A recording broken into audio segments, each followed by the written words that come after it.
comprendre la parole de Dieu. Donc, vous savez que nous sommes dans une série d'études, c'est des rencontres avec Jésus, différentes personnes qui ont rencontré Jésus. Et ce matin, eh bien, nous allons voir, on ne pourra pas les voir toutes, mais Simon Pierre qui rencontre Jésus.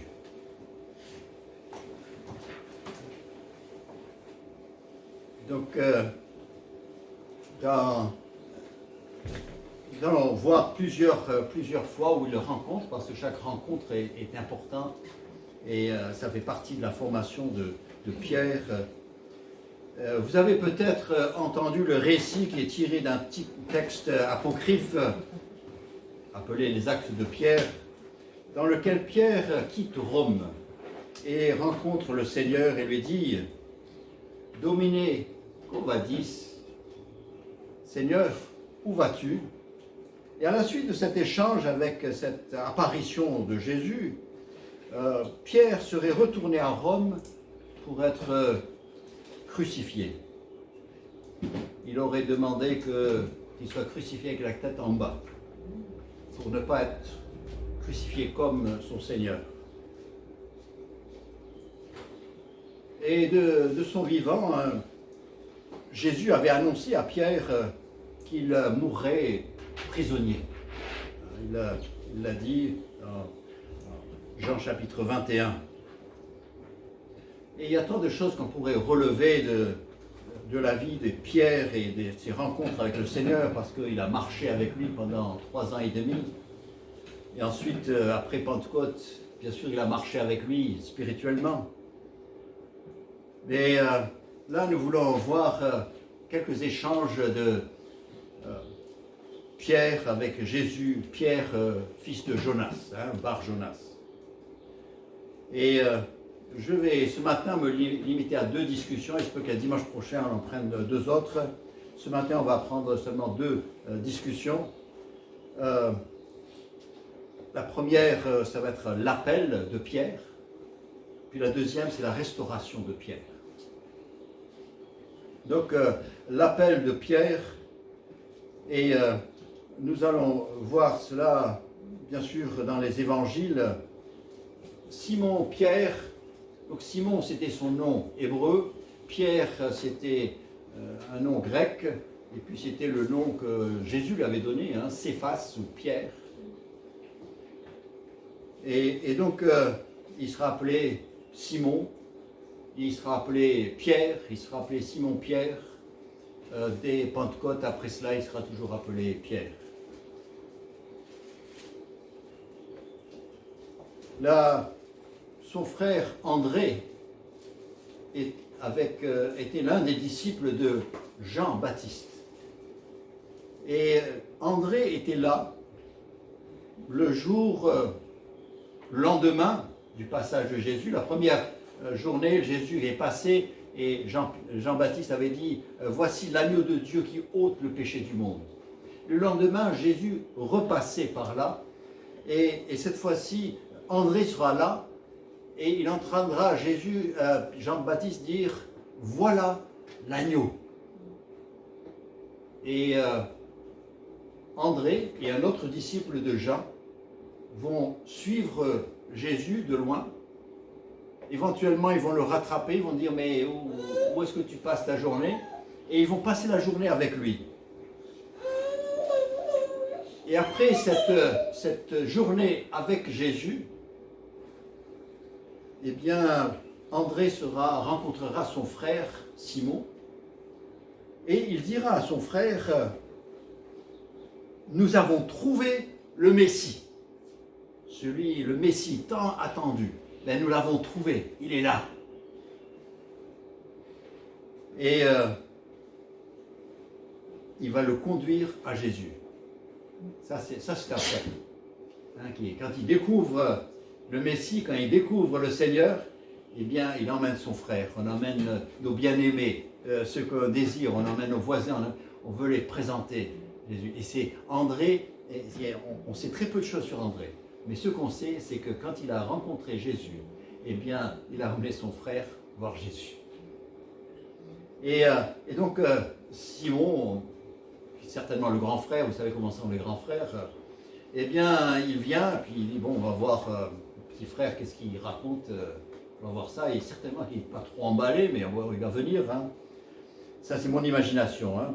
Et puis, il arrive devant Jésus, et de suite, Jésus le regarde.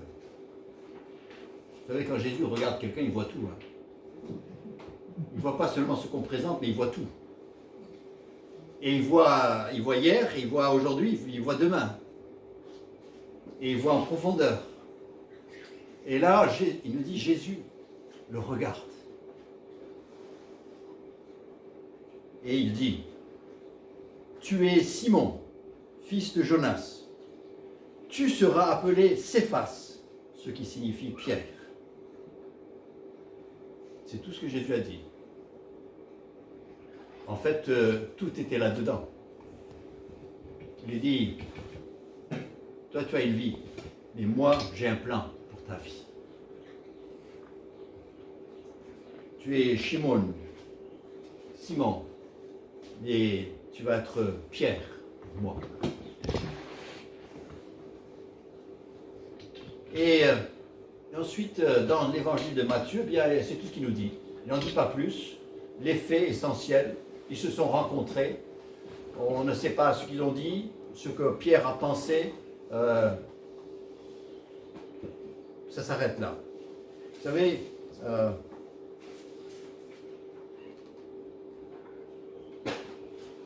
il se peut que lorsque vous avez reçu l'information concernant Christ la première fois, il se peut que vous dites, mais et qu'est-ce que j'en fais? D'accord, Christ, Jésus. On vous a parlé d'un Jésus qui est né dans une crèche. On vous a parlé de Jésus qui a fait des miracles. On vous a parlé de Jésus qui éventuellement qui est mort.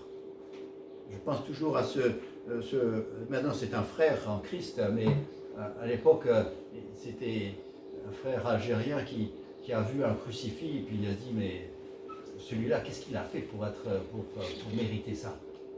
Et lui se disait, ça devait être un drôle de criminel. C'était sa première pensée. Hein, et je ne sais pas quelle a été votre pensée la première fois que vous avez entendu parler de Jésus. Et puis on vous a dit des choses, et peut-être c'était quelqu'un qui était vraiment, qui croyait vraiment, et qui parlait de son cœur, et il dit, oui, mais qu'est-ce que j'en fais? Hein, peut-être que vous l'avez, parfois, vous savez, des fois, il y en a qui lisent la Bible comme on lirait un article sur les fennecs du Sahara. Et alors, après, qu'est-ce qu'on en fait? C'est intéressant, mais après, qu'est-ce qu'on en fait? Et Pierre, peut-être que c'était un peu, bon, d'accord. Messie, c'est pas comme ça que moi je m'attendais à trouver un Messie, hein, parce que vous savez que dans l'esprit de tous les Juifs, on leur avait présenté un Messie roi et qui délivrerait. Et puis là, c'était quelqu'un de, comme on a lu dans Ésaïe, que même son regard, son apparence n'attirait pas l'attention. Et en tous les cas, de toute évidence, Pierre, il continue sa vie. Hein, il est pêcheur de poissons et il continue sa vie. Mais Jésus, vous savez, quand Jésus nous cherche, il nous trouve. Et Jésus va le chercher. Et Jésus va le trouver là où il est, et en pleine activité. Et je vous invite, si vous avez votre Bible, sinon on va regarder ça sur le texte, sur l'écran, mais dans Luc chapitre 5, et là nous allons avoir tout le contexte de cette première rencontre qui va faire une différence dans la vie de Pierre. Donc c'est Luc chapitre 5, et je vais commencer à lire les versets 1 jusqu'à 11. Donc on a l'impression que les choses se passent comme Jésus. Mais vous savez qu'il n'y a pas de hasard avec Dieu. Hein? Et il se présente et il sait où il va et il sait ce qu'il veut. Et si il vous a rencontré et s'il vous a parlé, c'est parce qu'il a quelque chose pour vous aussi. Hein? Et comme Jésus se trouvait auprès du lac de Génézareth et que la foule se pressait autour de lui pour entendre la parole de Dieu, il vit au bord du lac 2 barques, d'où les pêcheurs étaient descendus pour laver leurs filets. Il monta dans l'une de ses barques, qui était à Simon, et le pria de s'éloigner un peu de terre. Puis il s'assit, et de la barque, il enseignait la foule. Lorsqu'il eut cessé de parler, il dit à Simon, « Avance en pleine eau, et jetez vos filets pour pêcher. » Simon lui répondit, « Maître, nous avons travaillé toute la nuit sans rien prendre, mais sur ta parole, je jetterai le filet. » L'ayant jeté, ils prirent une grande quantité de poissons et leurs filets se rompaient. Ils firent signe à leurs compagnons qui étaient dans l'autre barque de venir les aider. Ils vinrent, ils remplirent les 2 barques au point qu'elles s'enfonçaient. Quand il vit cela, Simon-Pierre tomba aux genoux de Jésus et dit, « Seigneur, retire-toi de moi, parce que je suis un homme pécheur. » Car l'épouvante l'avait saisi, lui et tous ceux qui étaient avec lui, à cause de la pêche qu'il avait faite. Il en était de même de Jacques et de Jean, fils de Zébédée, les associés de Simon. Alors Jésus dit à Simon, « Ne crains point, désormais tu seras pêcheur d'hommes. » Ayant ramené les barques à terre, ils laissèrent tout et le suivirent. Il nous dit que Jésus il s'est mis sur la barque, il s'est éloigné un peu du bord là pour que les gens ne le bousculent pas, et puis il nous dit qu'il enseignait la foule. Mais moi je dis, oui, il enseignait la foule, mais il parlait à Pierre. Il visait Pierre.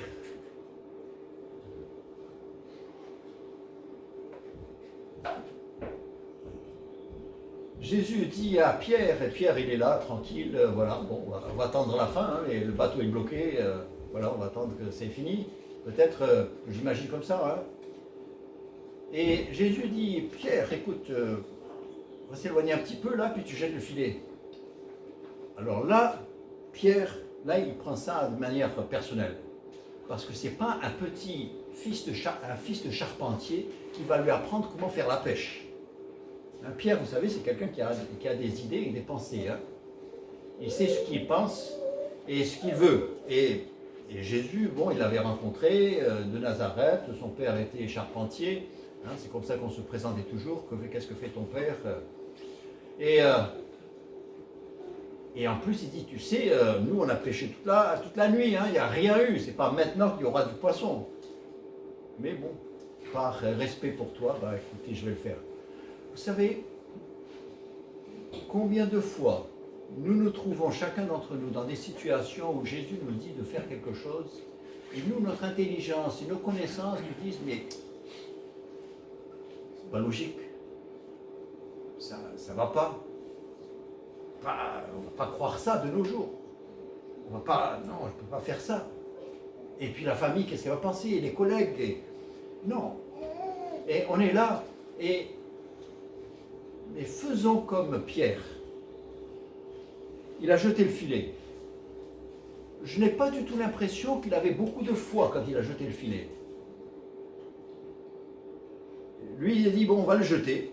Puisqu'il insiste, ben, on va jeter. Mais bon, moi, je sais qu'on va le ramasser vide, hein, comme ça il verra. Très peu de foi. Hein, et parfois, il se peut que la première fois que vous avez entendu le message de l'évangile, vous dites, mais Jésus-Christ est mort sur la croix pour vos péchés, pour vous pardonner aujourd'hui. Vous dites, par respect, oui, d'accord, oui, c'est bien, c'est beau. Et puis il a demandé, il a dit, vous savez, il vous suffit de prier, de demander à Dieu de pardonner vos péchés et vous aurez le pardon des péchés. Et vous êtes là, vous dites,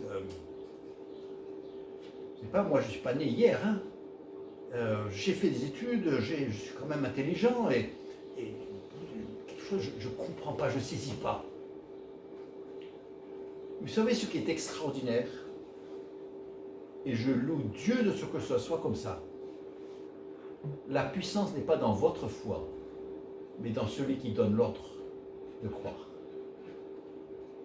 Heureusement. Pierre, si ça dépendait de sa foi, qu'il y aurait du poisson dans ce filet, même un poisson, il n'y avait rien. Mais en fait, il a dit sur ta parole, tu le dis, je le fais. Vous savez, je vous lance le défi. Quand Jésus vous dit quelque chose dans la parole de Dieu, vous dit de le faire, même si vous ne comprenez pas, même si vous ne savez pas, et puis même si votre intelligence vous dit je sais autrement. Faites comme Pierre. Il a dit sur ta parole, je le fais. C'est marqué, eh bien je vais le faire. Même si je n'ai pas trop confiance. Et vous savez, Jésus a su toucher Pierre là où il ressent. Parce que pêcher, pas seulement un filet plein, mais ils ont rempli 2 barques au point de faire couler. Ça parle à quelqu'un comme Pierre, un pêcheur professionnel. Là, ça lui touche. Là, c'est quelque chose. Là, il a compris. En fait, vous voyez sa réaction, mais il est terrassé intérieurement. Où est le rapport? Pourquoi est-ce qu'il se jette à Jésus et dit « Retire-toi de moi, je suis un homme pécheur ». Où est le rapport entre les poissons dans une barque et le péché d'un homme? Et vous savez, c'est l'œuvre de Dieu. Jésus avait parlé. Jésus parlait et Pierre était là, peut-être qu'il entendait d'une oreille. Et puis, mais là, vous savez, la première fois, Pierre a rencontré Jésus de Nazareth, un homme. Là, il rencontre Jésus, l'homme d'en haut, le Fils de Dieu. Et ça change tout. Si pour vous, Jésus, ce n'est qu'un homme, si pour vous, Jésus, c'est quelqu'un qui a fait du bien, même si vous arrivez jusqu'au point où vous dites, mais Jésus, c'est un grand prophète. Mais ça ne suffit pas. Pierre a dû tout d'un coup se retrouver devant, non pas un homme, mais devant Dieu. C'est pour ça qu'il s'est senti pécheur.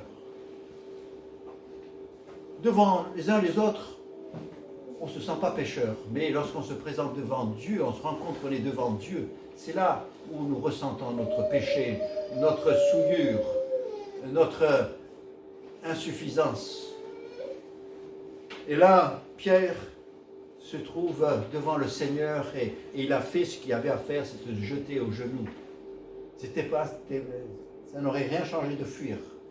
Vous savez, ce n'est pas la peine de fuir Dieu, c'est de s'arrêter, de se jeter devant lui et dire, je suis pécheur, je suis indigne d'être dans ta présence, je suis indigne de demander quoi que ce soit de toi, mais je vois maintenant qui tu es.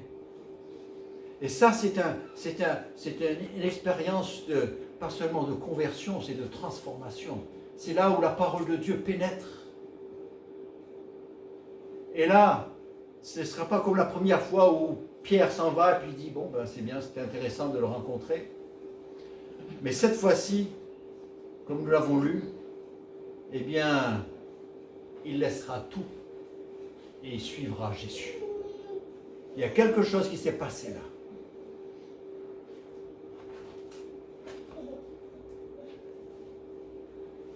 Maintenant que Pierre a compris que Jésus, ce n'était pas seulement un homme de Nazareth, il paraît qu'il est le Messie, mais il n'en a pas l'air. Là, il a vu la puissance de Dieu se manifester, il avait entendu les paroles. Et vous savez, et la puissance était dans la parole de Dieu, et le filet était plein, ça c'était parlant. Vous savez, Dieu agit avec chacun de nous de manière très personnelle. Il nous parle à travers de choses qui nous parlent. C'est logique, n'est-ce pas? Mais pour chacun d'entre nous, on est un peu tordu différemment. Hein? Il y a des choses on reste indifférent devant certaines choses, et puis très sensible devant l'autre, on a des tempéraments différents, on a vécu des choses, on a eu des déceptions. Tout ça, ça influe sur notre manière de réagir et de répondre. On a été éduqué d'une manière, on a été éduqué d'une autre manière. On a connu ça depuis l'enfance, on n'a pas connu ça, on n'a jamais connu ça. On a été élevé dans une autre religion. Tout ça, ça influe. Mais vous savez, il dit, mets ça de côté. Rencontre la personne de Christ et écoute sa parole. Et ça changera, ça transformera ta vie. Et c'est à ce moment-là, lorsque Pierre s'est vu pécheur devant Dieu, il a compris que celui-là, c'était Emmanuel, Dieu avec nous. Et maintenant, il dit, je suis prêt à te suivre. Et non seulement est-ce que Pierre a suivi, mais André et aussi Jean et Jacques, qui sont devenus des disciples aussi, et eux, deux frères entre eux, les fils de Zébédée, et tous les quatre ont suivi Jésus ce jour-là. Il nous dit qu'ils laissèrent tout. Ils lui ont donné priorité. Ils se sont donnés à lui pour son service. Et ils l'ont suivi. Et réellement, ils l'ont suivi. Dorénavant, à partir de ce jour-là, ils l'ont suivi jusqu'à dans le jardin de Gethsémane. Là, le berger a été frappé, le troupeau a été dispersé. Parole des prophètes. Et là, ils sont partis dans tous les sens. Et même Pierre est arrivé au point où il a pu renier le Seigneur, lui qui croyait que lui, c'était le plus fort. Et c'est lui, même si les autres abandonnaient le Seigneur, lui, il n'abandonnerait jamais. Mais dans l'épreuve, c'est là où il a vu sa faiblesse. Et c'était important qu'il voie sa faiblesse. Quand nous reconnaissons notre faiblesse, c'est le début de notre force. Parce que là, on va être plus dépendant du Seigneur. Et là, il va passer un week-end terrible. Mais dimanche matin, il y aura la résurrection de Christ. Les femmes seront là, elles seront les premières qui seront témoins de la résurrection de Christ, et elles seront les premières qui vont le voir. Et ensuite, Jésus est apparu dans la chambre haute où étaient rassemblés 10 des disciples, tous sauf Thomas, et il s'est présenté. Il s'était présenté aussi à ses deux disciples sur le chemin d'Emmaüs. Il s'était présenté à Pierre aussi, à titre individuel. Et puis, 8 jours plus tard, les 11 disciples sont dans la chambre haute. Thomas est là. Jésus se présente juste pour Thomas. Ensuite, Jésus va leur donner un rendez-vous à ses disciples. Il va donner un rendez-vous en Galilée. Donc ils sont là, ils étaient en Judée, près de Jérusalem. Il va donner un rendez-vous en Galilée, dans le nord. Et c'est là où il apparaîtra, comme dit l'apôtre Paul dans 1 Corinthiens chapitre 15, il dira, c'est là où il apparaîtra à plus de 500 témoins. Mais entre la fois où il se présente aux disciples, où il y a Thomas, et la fois où il se présente aux 500, eh bien, il y a un moment où Jésus Pierre est en Galilée, il est là, il est prêt pour la rencontre, et il est en train de passer près de la mer, et vous savez, c'est dangereux de repasser et de revoir le bateau qu'on avait laissé et les filets qu'on avait laissés quand on est dans un moment bas. Rien ne s'était passé comme on avait prévu, il avait tout laissé, mais il passe par là et il retrouve. Vous savez, il arrive parfois aussi, si dans votre vie chrétienne, si vous passez par un moment difficile et de découragement, vous savez ce qui est? Vous êtes tenté par ce que vous avez laissé. Vous êtes tenté de reprendre ce que vous aviez abandonné. Comptez dessus. Ça arrive à tous les coups. Et Pierre, il est là dans cette situation et il voit la barque qu'il n'a pas brûlée. Il aurait certainement dû la brûler. La barque qu'il n'a pas brûlée, les filets qu'il n'avait pas vendus. Et il dit aux 6 autres qui sont avec lui, il dit, moi, je vais pêcher, je vais à la pêche. Et ils ont pêché toute la nuit. Et ils n'ont rien pris. Vous savez, parfois, dans la vie chrétienne, il y en a qui se lancent dans la vie chrétienne et qui commencent à marcher avec le Seigneur. Ils ont vécu des choses, ils ont vécu des expériences et tout ça. Mais après, ils passent par un moment difficile, peu importe pourquoi. Peut-être qu'ils sont déçus par quelqu'un, peut-être qu'ils n'ont pas entretenu leur culte personnel, ça fait quelque temps qu'ils ont négligé la parole de Dieu. On passe par un moment difficile. Et vous savez, quand on passe par les moments difficiles, c'est là où on est tenté de retourner, de dire, cette vie elle est trop dure, moi j'arrive pas à suivre, moi je vais retourner là où j'étais. Je réussissais à l'époque, j'arrivais à bien vivre, j'avais même des associés avec moi, on travaillait, c'est une mère poissonneuse, et je sais faire, j'ai les savoirs, je vais le faire. Et le Seigneur, il dit, ah bon, tu crois que c'est toi qui décides? Eh bien, tu ne prendras rien ce soir.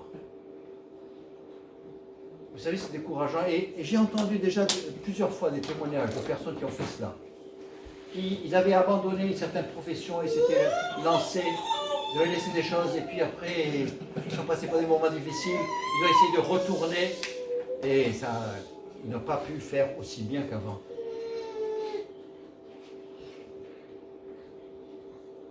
Vous savez, quand on commence à suivre le Seigneur, on va jusqu'au bout.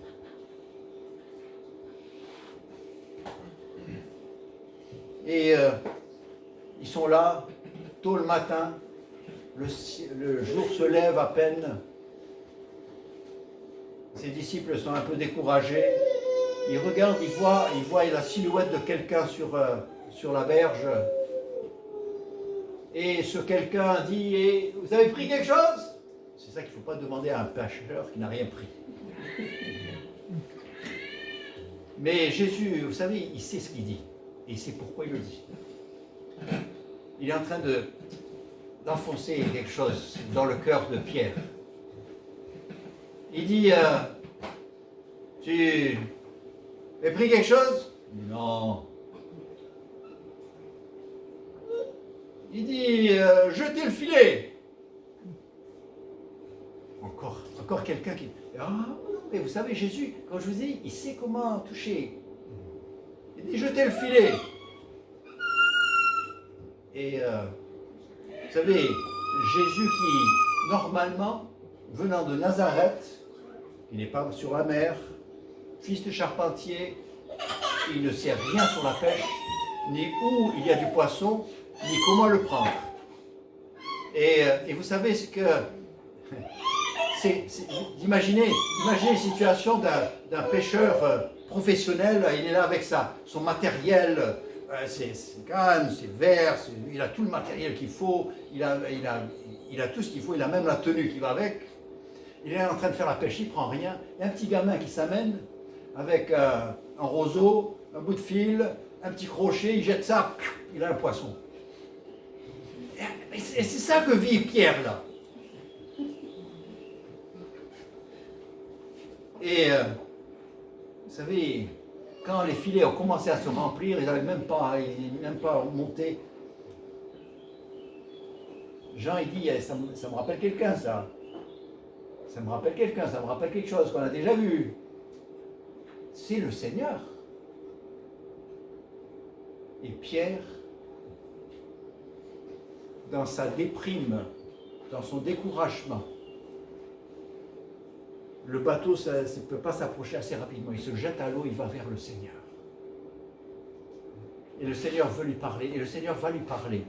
Et regardez avec moi dans Jean chapitre 21. On ne va pas lire tout le chapitre, mais dans Jean chapitre 21, eh bien, nous avions une discussion entre Jésus et Pierre. Ce qu'il vient de revivre là, Jésus répète la même expérience, c'est ce qui avait amené Pierre à se repentir et à commencer à suivre. Et là, Jésus le trouve, il a abandonné. C'est pas seulement ça, mais Pierre sait qu'il a renié le Seigneur. Vous et moi, on ne sait pas si les autres disciples étaient au courant que Pierre a renié le Seigneur. Nous, on le sait parce qu'on l'a dans le texte. Mais il était tout seul quand il l'a fait.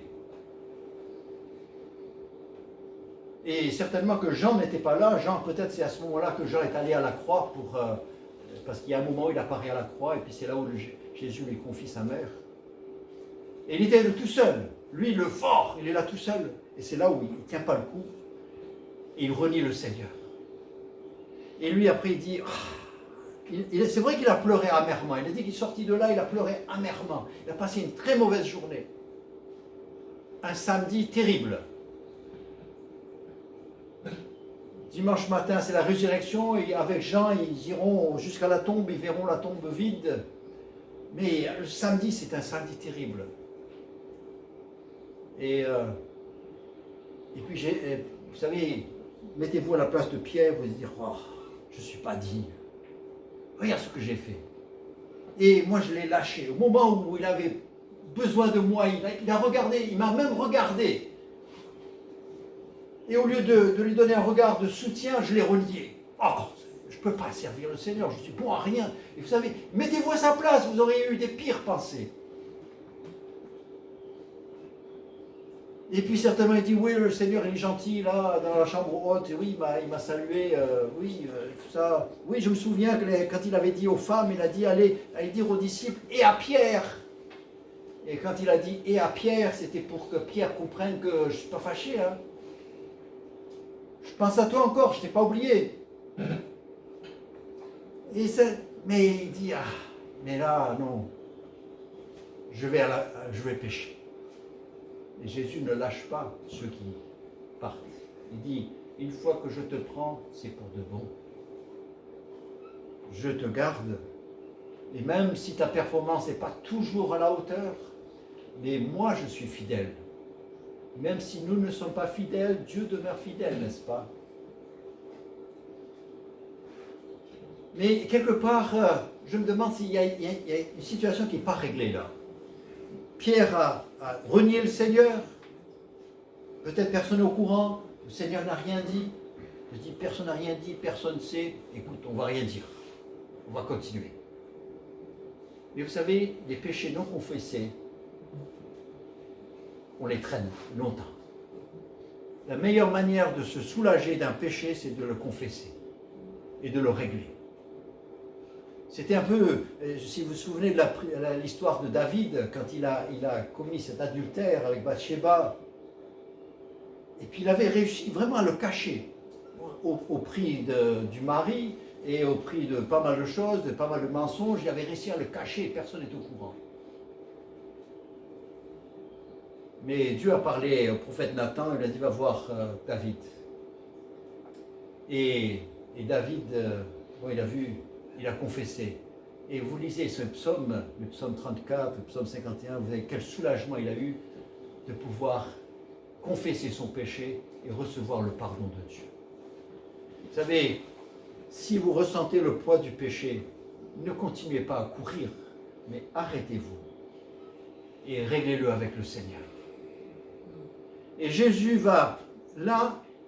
il va aller prendre Pierre sur la même mer où il l'a trouvé la première fois.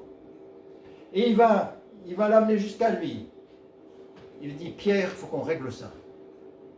Et Jésus, vous savez, c'est extraordinaire. Moi, j'aime Jésus.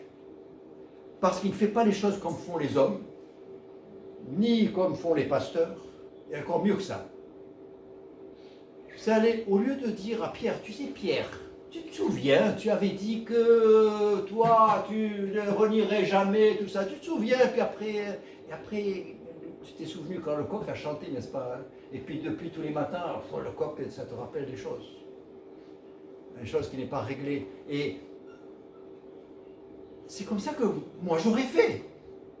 Je dis, écoute, je veux t'aider, mais tu te souviens que tu as renié le Seigneur. Et là, à son moment, on avait besoin d'un témoin. Hein? Les faux témoins étaient là, ils accusaient Jésus, et les vrais témoins qui pouvaient témoigner pour Jésus, où ils étaient, ils étaient en train de le renier. Mais vous savez comment Jésus a dit? Il lui a parlé. Il a dit, Pierre, m'aimes-tu? 3 fois. Oh, Pierre a compris de quoi il parlait. Et Jésus a dit, Pierre, m'aimes-tu? Vous savez, je veux souligner quelque chose. Il n'a pas dit, combien est-ce que tu m'aimes? Parce que dans le combien, nous, les êtres humains, on arrive à se cacher. Et on arrive à faire des choses extraordinaires avec le combien. Mais pour Jésus, c'est m'aimes-tu?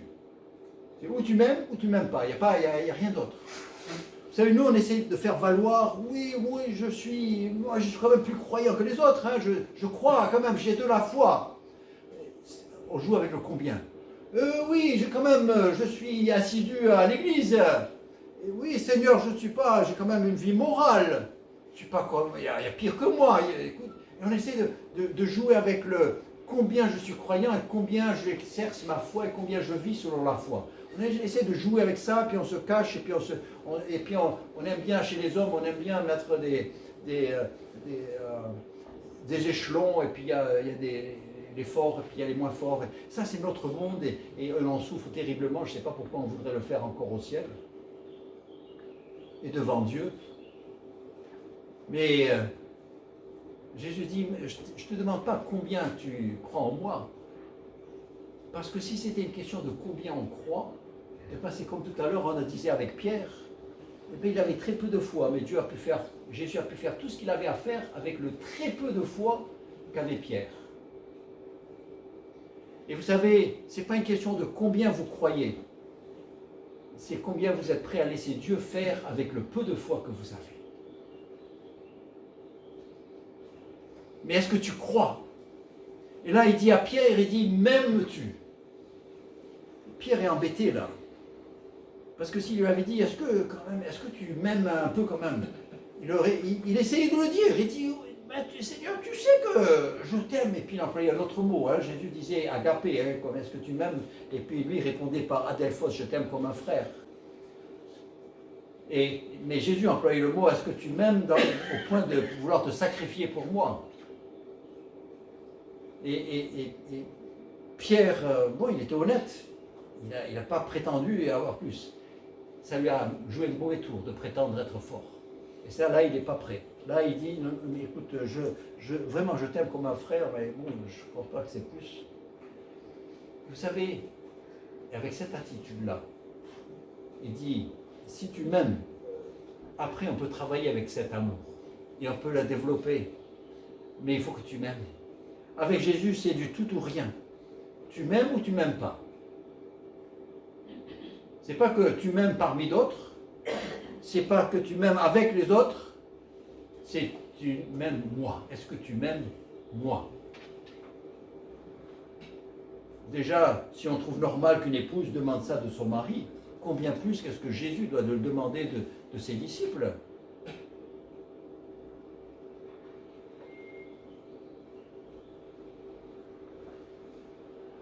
Et Jésus lui dit, m'aimes-tu? Il dit, je t'aime avec l'amour que j'ai. Jésus dit, très bien. Et vous savez ce que Jésus va lui dire? C'est ça qui est extraordinaire. C'est une autre raison pourquoi j'aime beaucoup Jésus. C'est parce que Jésus va lui donner une mission extraordinaire. Alors, maintenant que Pierre reconnaît sa faiblesse, avant il était fort, il ne pouvait rien faire avec lui. Maintenant qu'il est faible, Jésus va lui dire, paie mes agneaux, paie mes brebis. Il va lui confier son troupeau. Imaginez la responsabilité, imaginez. dit oui, mais je peux aller loin avec quelqu'un qui se sent faible, qui reconnaît sa faiblesse, mais qui veut. Et là, Pierre et Jésus. Et là, il va y avoir une restauration, il va y avoir une œuvre. Il y avait une œuvre extraordinaire qui s'est faite sur le bord de cette même mer, 3 ans et demi plus tôt.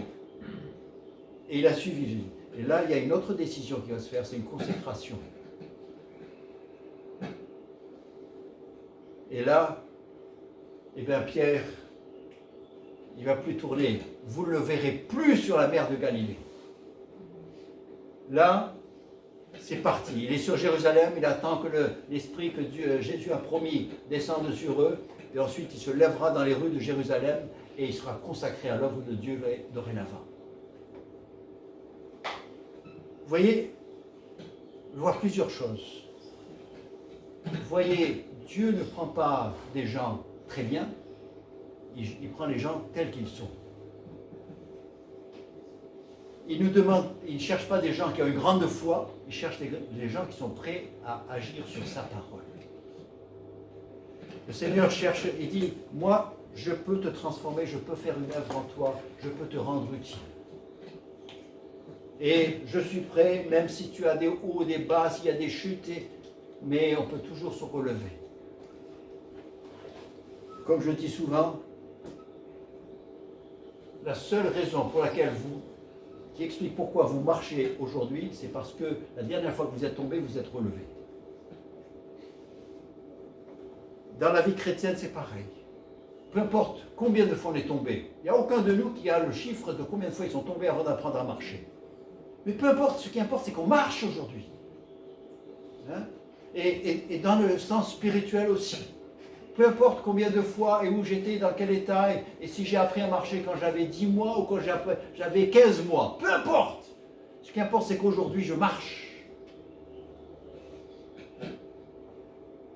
Et que j'agis sur la parole du Seigneur. Sur ta parole.